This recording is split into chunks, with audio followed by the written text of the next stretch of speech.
Assalamualaikum. Kami daripada kumpulan 8. Ini ada nama ahli kumpulan iaitu saya sendiri. Nama saya Muhammad Faiz bin Rajesh, nombor matrik 289833. Lepas tu Nur Syuhada binti Ishaq 285029 dan juga Tioh Zinciat 285507. Okay, tajuk filem kami adalah A Boy Called Christmas, yang bermaksud seorang budak lelaki yang dipanggil Christmas. Okey, isi kandungan dia bermula daripada pengenalan, seterusnya sinopsis filem, konsep gaya bahasa, analisis gaya bahasa, perbincangan dan akhir sekali adalah kesimpulan. Okey, seterusnya adalah pendahuluan. Saya akan serahkan kepada Zinciat untuk terangkan dengan lebih lanjut. Zinciat, silakan. Film ini adalah berunsurkan fantasi yang membincangkan asal-usul Bapa Christmas. Dan film ini adalah dikeluarkan pada tahun 2021 di Netflix. Nama film adalah berasal daripada nama watak utama, yaitu seorang budak lelaki yang bernama Nicholas dan juga dipanggil sebagai Christmas oleh ibunya yang telah meninggal dunia. Film ini dipilih sebagai kajian kerana isi-isi bermakna dan bernilai yang terdapat di dalamnya dapat memupuk nilai etika dalam sanubari para penonton. Selain itu, terdapat berbagai gaya bahasa yang menarik dalam filem dapat menyerap perhatian penonton.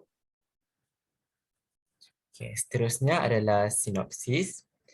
Okey, cerita ini bermula daripada seorang budak lelaki yang berumur 12 tahun. Dia menjalani hidupnya yang sukar bersama ayahnya di dalam sebuah hutan. Okay, dalam hutan tu diorang tinggal berdua saja, iaitu Nicholas dan Joel, ayah kepada Nicholas. Mereka ni adalah warga yang miskin. Jadi ayah Joel ni bekerja sebagai pemotong pokok. Okay, pada satu hari, Joel ni telah menyertai sekumpulan lelaki dalam usaha untuk mencari rezeki, mencari wang. Okay. Pada masa yang sama, ayahnya Joel ni dia tugaskan ibu saudara Nicholas untuk tinggal bersama dengan Nicholas, macam jaga Nicholas lah begitu. Okey, akan tetapi Carlota ni, ibu saudaranya ni, dia tidak memberikan kerjasama yang baik lah. Dia macam tidak suka dengan Nicholas. Okay. Seterusnya Nicholas membuat keputusan untuk melarikan diri daripada ibu saudaranya ni untuk mencari bapaknya. Dalam perjalanan Nicholas ni dia terserempak dengan seekor rusa kutub. Dekat rusa kutub tu ada anak panah yang tersangkut di kakinya. Okay, lepas tu Nicholas pun menghulurkan tangan membantu rusa tersebut dan mereka meneruskan perjalanan untuk mencari ayahnya. Dan secara tidak langsung, Nicholas ni dengan rusa kutub tu semua, dia terjumpa dengan satu tempat ni. Tempat ni dinamakan sebagai Elfheim, iaitu tempat para ahli bunian lah, macam kampung bunian macam tu. Tapi malangnya, sebaik saja ditemui tempat tu, bunian ni macam tidak menawarkan sambutan yang hangat lah. Dia macam marah akan Nicholas ni. Lepas tu, Nicholas ni dikunci di sebuah menara. Okay, Nicholas ni lepas dikunci tu, dia terjumpa dengan satu fairy ni, pari-pari, bernama Truth Fairy. Nicholas ni berjaya meloloskan diri dengan bantuan Truth Fairy. Lepas tu Nicholas juga, lepas meloloskan diri tu, Nicholas meneruskan perjalanan dia untuk berjumpa dengan ayahnya. Baik saja berjumpa dengan ayahnya, Nicholas berasa pelik kerana ada anak bunian dalam sangkar. Macam dia dikurung dekat situ lah. Jadi Nicholas pun berasa hairan. Okay, lepas tu Nicholas pun nak menyelamatkan anak bunian tu dan kantoi dengan sekumpulan lelaki yang ayahnya ikut tadi, yang katanya nak mencari rezeki kan. So sekumpulan lelaki ni membuat perkara yang tidak elok lah, iaitu mencolek anak bunian tu dan untuk menjual. Okay, selepas tu Nicholas menyelamatkan anak bunian tu dan memulangkannya semula kepada Elfheim, iaitu kampung para bunian tersebut. Seterusnya mereka pun baik saja sampai, para bunian pun telah mempercayai semula pada manusia. Okay, seterusnya adalah konsep gaya bahasa. Saya serahkan kepada Syuhada. Okay, manakala konsep gaya bahasa pula, Gaya bermaksud cara menulis atau bertutur, cara membuat sesuatu, terutamanya yang menjadi ciri suatu zaman atau seorang, menurut Kamus Dewan edisi keempat pada tahun 2005. Dan manakala menurut Hasmah Haji Omar 1988, konsep bahasa bermaksud bahasa ialah firasat atau petunjuk kepada sesuatu kebudayaan. Lebih seringkas lagi, bahasa mencerminkan kebudayaan penuturnya. Manakala konsep gaya bahasa, takrifan gaya bahasa oleh Siti Hajar Abdul Aziz pada tahun 2011, pemilihan kata-kata, frasa dan ayat yang digunakan oleh pengarang bagi menyampaikan ceritanya, ataupun penggunaan gaya bahasa tertentu juga dapat mengubah dan menimbulkan konotasi tertentu. Dan akhir sekali, konsep bahasa figuratif. Menurut Hashim Ismail pada tahun 1995, bahasa figuratif adalah satu kerangka yang membawa maksud subjektif dan lebih bersifat tanggapan individu. Bahasa figuratif didefinisikan sebagai bahasa yang mengungkapkan perkataan yang dikiaskan kepada perkara lain sama ada menyebut bandingan tersebut.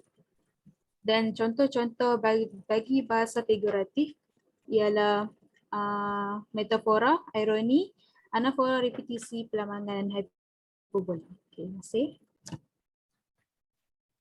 Seterusnya, dalam film ini terdapat beberapa gaya bahasa yang boleh diperlihat dalam film A Boy Called Christmas. Contohnya, anafora, pelambangan, repetisi, hyperbola, metafora, dan ironi. Seterusnya, dalam analisis gaya bahasa, menurut Kamus Dewan edisi keempat, anafora merupakan pengulangan suatu kata atau frasa pada permulaan beberapa ayat atau klausa yang berturut-turut untuk memperoleh efek tertentu.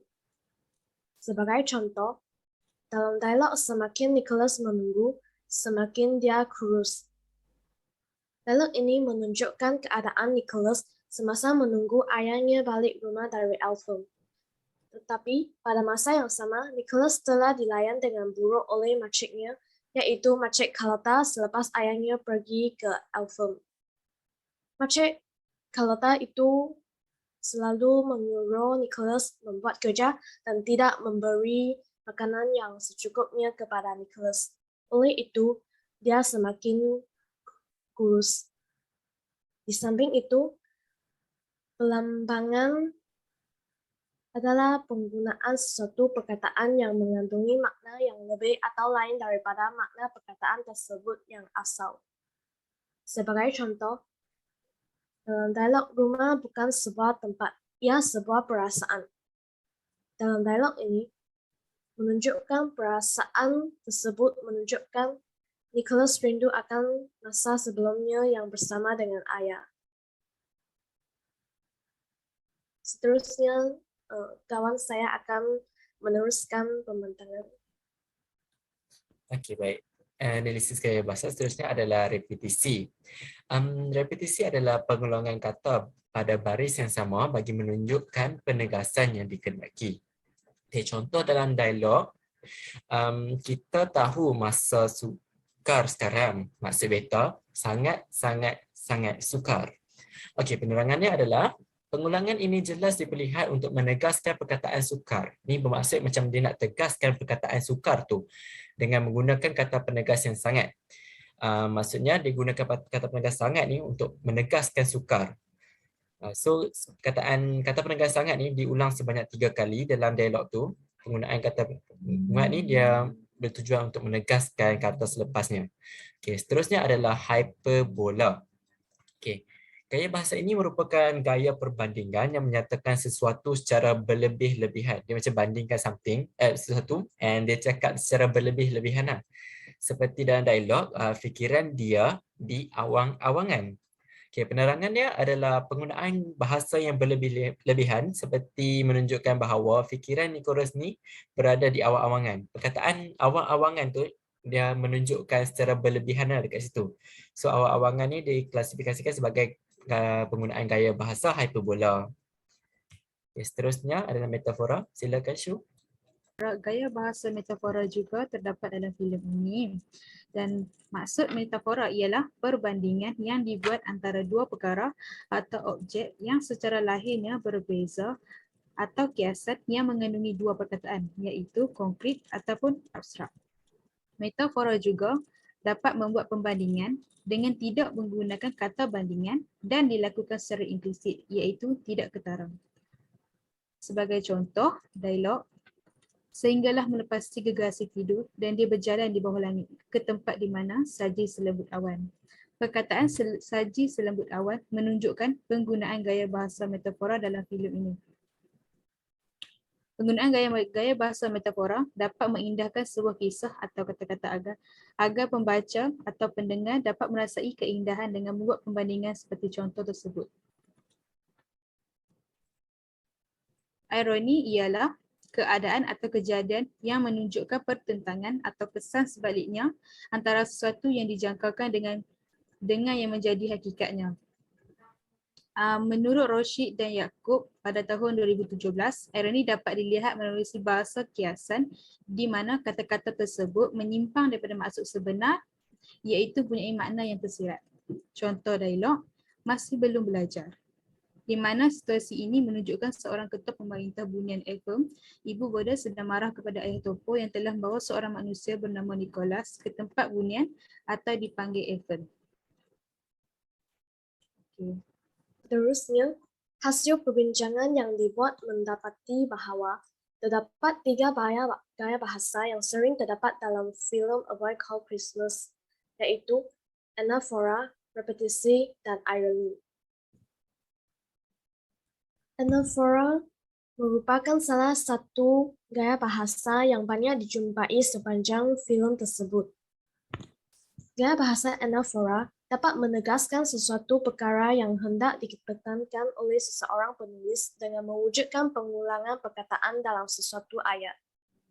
Sebagai contoh, perkataan tiada dalam dialog, tiada kebaikan, tiada keseronokan, tiada Christmas merupakan arahan yang ditegaskan oleh Ibu Wodo, yaitu seorang ahli sihir bunian yang bertanggung jawab sebagai ketua Elfham, dan arahan ini adalah ditegaskan olehnya kepada para bunian. Selain itu, anaphora dapat membolehkan idea dihubungkan antara satu baris ke baris yang berikutnya, supaya penonton memahami punca dan kesan terhadap cerita yang disampaikan dalam filem. Sebagai contoh, perkataan semakin dalam dialog, semakin Nicholas menunggu, semakin dia kurus. Dan akhirnya, anaphora dapat menjadi sebagai unsur penjelasan idea. Okay, seterusnya adalah repetisi. Repetisi adalah pengulangan kata baris yang sama bagi menunjukkan penegasan yang dikehendaki. Dalam filem ini, gaya bahasa repetisi ini merupakan yang kedua terbanyak digunakan dalam dialog mereka. Pengulangan kata dalam filem ini, sebagai contoh dialognya, sebab saya rasa saya sudah tidak percaya. So dalam dialog ni menunjukkan bahawa dia nak menegaskan kata ganti nama diri saya itu. Sebab tu dia menggunakan sebanyak 2 kali perkataan saya tu. So penggunaan gaya bahasa ini adalah untuk menunjukkan pengulangan kata dan untuk menegaskan kata yang berada dalam baris ayat tersebut. Okay, seterusnya ironi, silakan Shu. Okey. Dalam filem ini, gaya bahasa ironi paling kurang digunakan dalam komunikasi antara watak tersebut. Masyarakat dalam filem tersebut kurang menyatakan sesuatu dengan cara yang bertentangan daripada maksud yang sebenar dan lebih kepada berterus terang dalam komunikasi antara satu sama lain, iaitu menunjukkan seseorang itu menegaskan sesuatu walaupun penyampaiannya halus dan tersirat, tetapi masyarakat tersebut masih lagi mengerti makna itu. Contohnya, masih belum belajar, peneritaan sejak berbulan lalu langsung tidak mematahkan kita. Ketua pemerintah Elfham menindik kepada penduduk tempatan yang tidak mengikut peraturan yang baru kerana membawa manusia ke dalam kawasan Elfham, iaitu di tempat bunian.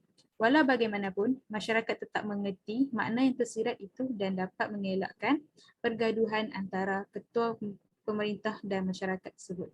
Oleh itu, filem ini dapat menunjukkan Masyarakat tersebut sangat mementingkan kehalusan bahasa dengan penggunaan gaya bahasa ironi.